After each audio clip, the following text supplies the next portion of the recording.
गाजीपुर में सपा सांसद अफजल अंसारी ने दिव्यांगों से जुड़े मुद्दों पर प्रतिक्रिया दी। उन्होंने कहा कि राष्ट्रीय और अंतर्राष्ट्रीय पत्रकारों के सवालों के बाद मुख्यमंत्री कार्यालय से स्पष्टीकरण मांगा गया। बैठक में बताया गया कि 11 गांव के 43 दिव्यांगों से जुड़ा मामला है और हर गांव की स्थिति अलग अलग है। मुझे लगा कि आपने और कई और पत्रकार लोगों ने ये मुद्दा मीडिया के माध्यम से उठाया है।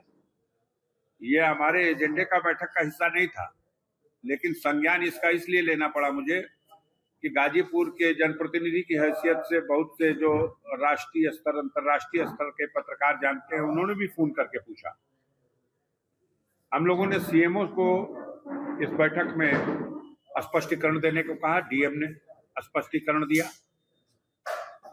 और दोनों अधिकारियों ने, जिला अधिकारी महोदय ने भी और सीएमओ साहब ने भी स्पष्ट रूप से ये बात सदन में सदस्यों के समक्ष, हमारे समक्ष ये बताई है कि जिस प्रकार से ये बताया गया है, ये धरातल पर उस तरह की कोई वास्तविकता नहीं है। एक तो ये बताया गया कि 11 गांव से संबंधित 43 दिव्यांगों का चर्चा है। तो यानी एवरेज देखा जाए तो एक गांव में लगभग 4 दिव्यांग का। और दूसरा उन्होंने कहा कि एक जैसा कहीं नहीं है। गर्भ में भी बच्चा है तो उसमें भी लक्षण उत्पन्न हो जा रहे हैं, जन्म लेने के तुरंत बाद भी या जन्म लेने और बाद में भी। सब में एक रूपता नहीं है। मुख्य रूप से जिलाधिकारी महोदय का यह कहना था, एक रूपता नहीं है कि एक ही तरह का है।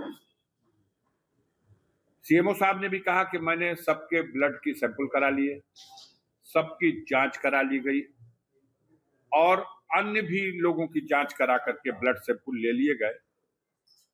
इस तरह की चीजें जो निकल के आई हैं वो बताई जा रही है।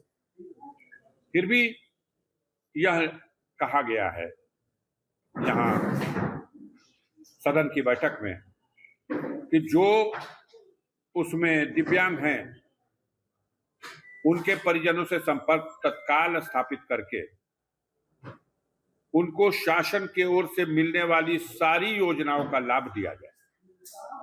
फार्म भरा हो, कोई न भरा हो, जाके भरवाया जाए। अधिकारी जाएं, फॉर्म भरवाएं। जिसके पास आवास नहीं है आवास मिले, शौचालय नहीं है शौचालय मिले, जिनके पास साइकिल नहीं है साइकिल दी जाए।